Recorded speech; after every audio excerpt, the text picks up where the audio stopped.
Nous ne sommes pas pour la simultanéité des élections, nous sommes plutôt pour commencer d'abord par les présidentielles et par la suite législatives. Les présidentielles, parce qu'il y a un processus institutionnel où il y a une logique, il ne faut pas contredire la logique institutionnelle dans la Constitution.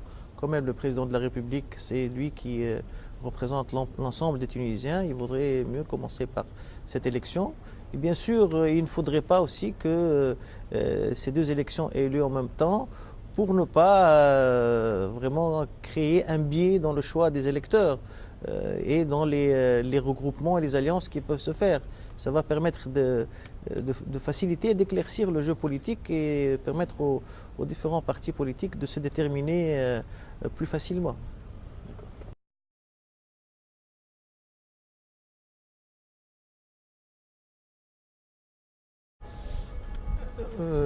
J'avais fait cette déclaration il y a quelques mois et c'est tout à fait normal que le parti qui est actuellement en pole position, comme on dit, soit l'adversaire en premier lieu de Tekel. C'est tout à fait normal.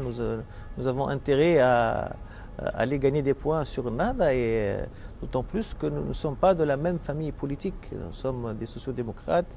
Ils sont sur le plan économique très libéraux et puis tout ce qui est rapport avec, entre la religion et le politique, on n'est pas tout à fait sur la même longueur d'onde et même sur des questions générales telles que la peine de mort. Donc on a quand même, il y a une différence importante entre les deux partis.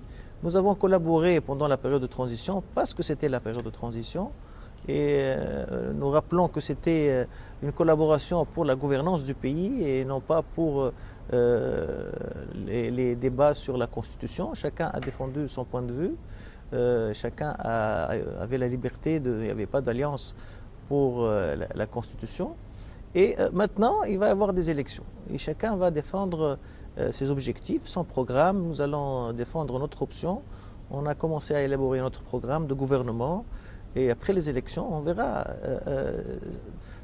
Probablement que le pays, certainement, ça d'abord, qui ne sera pas gouverné par un seul parti. Il n'y aura pas un parti qui aura la majorité absolue. Donc il va falloir au moins deux. Et moi, je pense qu'il y aura au moins trois partis. Je ne pense pas qu'il y aurait des partis qui vont avoir plus que 25% de députés. Et donc il va y avoir une problématique de gouvernement. Les alliances se feront sur la base, cette fois-ci, d'un programme et d'un programme de réforme socio-économique et de réforme de l'État. Et pour le moment, nous ne sommes pas sur la même longueur d'onde qu'avec Nada. On verra après les élections. Pour le moment, ce qui nous intéresse, c'est de favoriser cette foi social-démocrate qui représente, à mon sens, les deux tiers des Tunisiens.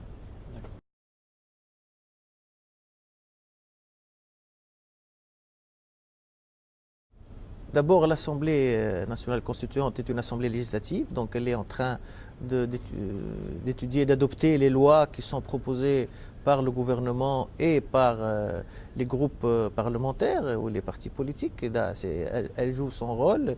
C'est ce qui est stipulé dans le texte qui régit l'organisation provisoire des pouvoirs publics. Et donc ça, c'est un rôle législatif de premier ordre. Il faut qu'elle continue à le faire. Ça permet d'assurer une stabilité politique et une continuité de l'ensemble des institutions de l'État tunisien. Et bien sûr, elle joue un rôle de contrôle du gouvernement en questionnant les ministres ou le gouvernement concernant des sujets d'actualité ou des sujets qui l'intéressent ou s'il y a quelque chose d'important à discuter. Et ça permet aussi un entraînement sur une assemblée législative qui contrôle effectivement l'action du gouvernement comme dans une situation stable avec des institutions stables.